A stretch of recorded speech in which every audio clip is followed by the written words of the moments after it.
কোনোবাই ভাবিব পাৰে কামৰ নামত মই নাটক কৰি আছো বা কেমেৰাটো সন্মুখত লৈয়ে কাম কৰাৰ অভিনয় কৰি আছো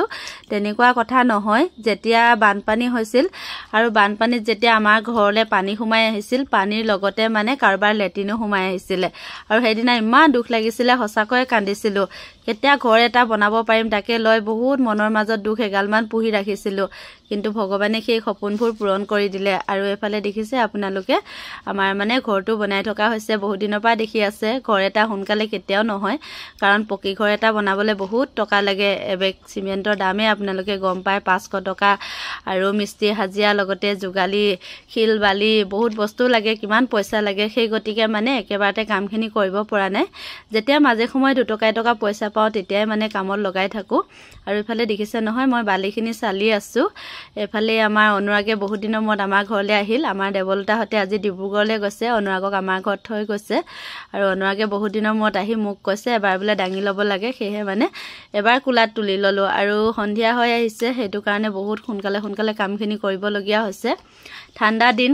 সময় কেতিয়া গুছি যায় গমেই নাপাওঁ ৰাতিপুৱা শুই উঠুহে আকৌ সন্ধিয়া হৈয়ে যায় কাম শেষেই নহয় দৌৰিয়ে কামবিলাক কৰি থাকিব লগা হয় এফালে ঘৰত কাম কৰি থকা মানুহে কাম কৰি আছে লগত ময়ো সহযোগ কৰি দিছো বালি অলমান আছিলে বালিখিনি বেয়া হৈ গৈছে সেই কাৰণে মানে বালিখিনি মই চালি দিছো যাতে বালিখিনি নষ্ট নহয় কামত আহিব তেওঁলোকে কাইলে কাম কৰিব পাৰিব সেই কাৰণে মই সন্ধিয়াতে বালিখিনি চালি থৈ দিছো ৰাতিপুৱা যাতে কাম অকনমান সহজ হয় আৰু আজি এইফালে কামখিনি কৰা হ'ল এতিয়া ঘোৰাটো অতৰাই দিছো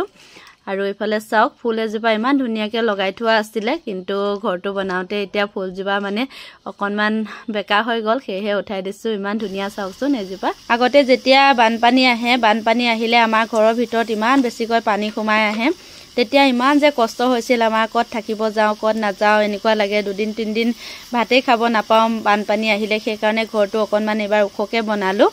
আগতে আৰু ধুমুহা যেতিয়া আহে আমাৰ টিংবিলাক উৰুৱাই লৈ যায় তেতিয়া নেইনা হিমানসুক লৈ মই কত ঘুৰি ফুৰো এনেকুৱা লাগে বহুত কষ্ট আৰু তাতকৈ আগতে আমি বহুত দিন ভাড়া ঘৰতে জীৱন কটালো আজি এটো ভাড়া ঘৰ কাইলে সেইটো ভাড়া ঘৰ এনেকৈ মানে আমাৰ জীৱন শৈলীটো বহুত বেছি কষ্টকৰ আৰু বহুত বেছি দুখ লগা আছিল সেই কাৰণে মই সময়বিলাক নষ্ট কৰিবলৈ বহুত টান পাওঁ যিকোন সময় পাওঁ কামতে ব্যস্ত থাকো আৰু আপোনালোকে দেখিব পাৰিছে চাগে